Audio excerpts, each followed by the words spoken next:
সংস্কার চূড়ান্ত হওয়ার আগে দল নিবন্ধন ও প্রবাসীদের ভোটের পদ্ধতি নির্ধারণে ইসির কার্যক্রমকে অযৌক্তিক বলছেন নির্বাচন সংস্কার কমিশনের প্রধান ডক্টর বদিউল আলম মজুমদার।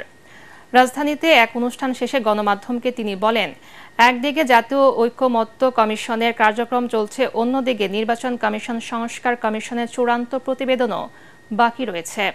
এই অবস্থায় নির্বাচন কমিশন এসব সিদ্ধান্ত নিলে তা বিভ্রান্তির সৃষ্টি করবে বলেও মন্তব্য করেন তিনি।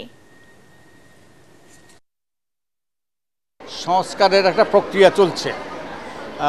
এই প্রক্রিয়ায় যারা সংস্কারগুলো বাস্তবায়ন করবে তারা একটু অপেক্ষা করলে পারত। সংস্কারগুলো গুরুত্বপূর্ণ, কারণ আমাদের নিয়ম নীতি পদ্ধতি প্রতিষ্ঠানগুলো ভেঙে পড়েছে, যার ফলে স্বৈরাচারের উত্থান ঘটেছে, যার ফলে নির্বাচন ব্যবস্থাটা নির্বাচনে চলে গিয়েছে। এটা কাম্য ছিল না। আমি মনে করি যে নির্বাচন কমিশন সরকারের সাথে আলাপ আলোচনা করার প্রয়োজন ছিল, এবং একই সাথে যে আমরা যে সকল প্রস্তাবগুলো দিয়েছি সেগুলো আমলে নেওয়া, গুরুত্ব নেওয়া দরকার ছিল তাদের।